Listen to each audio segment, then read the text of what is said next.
Congressman, thank you so much for making time for us. My pleasure. Thanks for asking me. So, Eric Swalwell resigned hours after your committee announced it was going to investigate him. I mean, what now for the House? What can your committee do, if anything? He's no longer under our jurisdiction under the rules of the House. At the beginning of every 2-year session, we adopt the rules of the House, and that includes the rules that the House Ethics Committee works under. And those rules say if he's not a member, if the person is not a member, you no longer have jurisdiction. I mean, really, I mean, in your eyes, then, I mean, what's next, just period, for the congressman or ex-congressman, I should say? I don't know. It's literally out of our jurisdiction.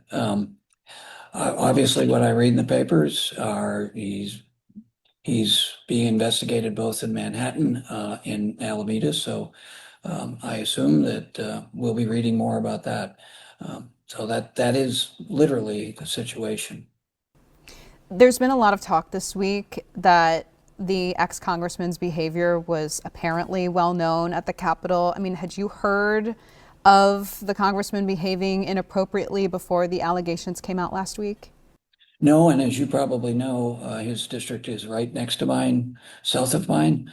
We both represent East Bay and the Bay Area districts. So, yeah, I am shocked, and I am surprised, and then I am shocked. I didn't hear this. I mean, clearly, other people who knew him much better than I didn't hear it. But yeah, he hid this part of himself from a lot of people. And just confirming, I mean, your committee had never, I don't know if you're able to say, received reports about him. I mean, because apparently among staff, again, these are just allegations, but some of this was known.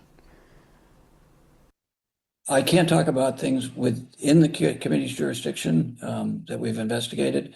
There's a process here that we clearly have to look at about how people report these incidents so that they feel protected, and there's due process, and accusers get their due process, but there are consequences for people once it's determined that they did these awful things. So we've got a lot of work to do in the House, and I'm going to be part of that, of fixing our system. A lot of us thought we had done a lot of work. I'll point to my former colleague, Jackie Spare, who's a good friend who led these efforts here in the legislature on similar sexual harassment, but we clearly haven't done enough. What specifically do you think then should be done? I think the very specific thing is, in terms of preventing these in the future, is that we really have to look at making sure that staff feel like, first of all, that we make sure members understand that these things are going to have consequences. That's probably first. That is first. And then second, that staff feel comfortable in coming and reporting them, so that they're protected. The fact that what I've read, and since I've seen other cases and other levels of government, is a victim is afraid to report it. A woman is afraid to report it. Well, as a man, I want to support women being able to report when they've been assaulted and feel comfortable with that and know that they're protected. So we have to work on that. And the system we have now is not working.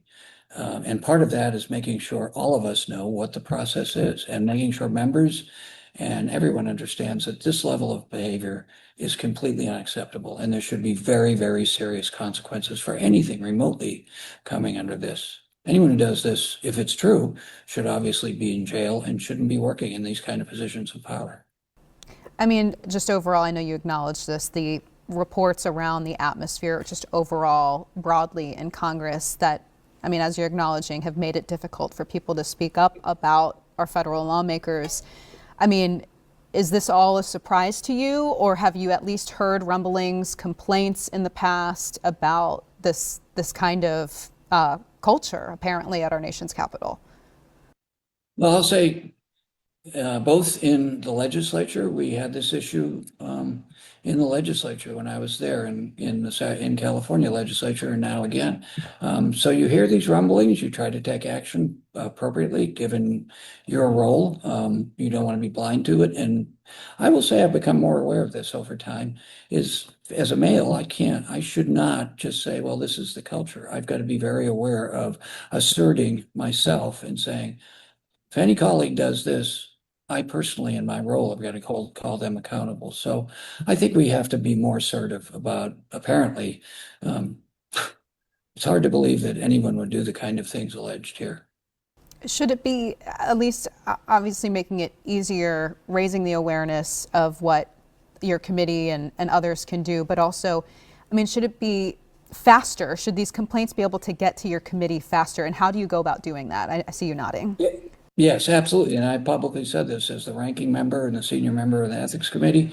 While I can't talk about what's going on in the judicial process within the committee, I have opined that I believe that the nitty, and I did this long before this. When I first got on the committee, I told leadership, nothing divulging anything that I'm not under the rules. I just said, I think the whole system, not just in the Ethics Committee, but in supporting ethical behavior has to change. And in the ethics process, something like this has to have its due diligence, but it has to be more responsive. In fairness to our staff, it takes a long time to find witnesses, to interview them, subpoena them, because as you imagine, a lot of these people, the victims don't want to go through that. And the people who might be witnesses to it don't want to go through that. So getting them to do this, we have to examine the whole system and look at how we make it better. But yes, Justice Brandeis said, justice delayed is justice denied. That's the way I feel about the Ethics Committee process right now. We have to be thoughtful, deliberate, but we have to do it more rapidly. And the failure of that exposes people to more of this kind of horrible behavior. Congressman, is there anything else you think we should know?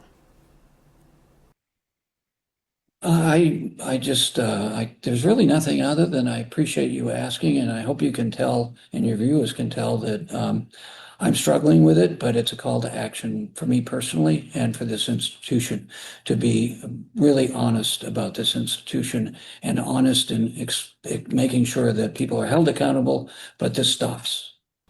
Before I let you go, can you say how soon we could see changes? Well, from under the current rules, you mentioned Chairman Guest and myself. So the chairman is by our rules, there are 5 members. It's the only committee that has 5 members of the majority, 5 members. So I am a co-chair.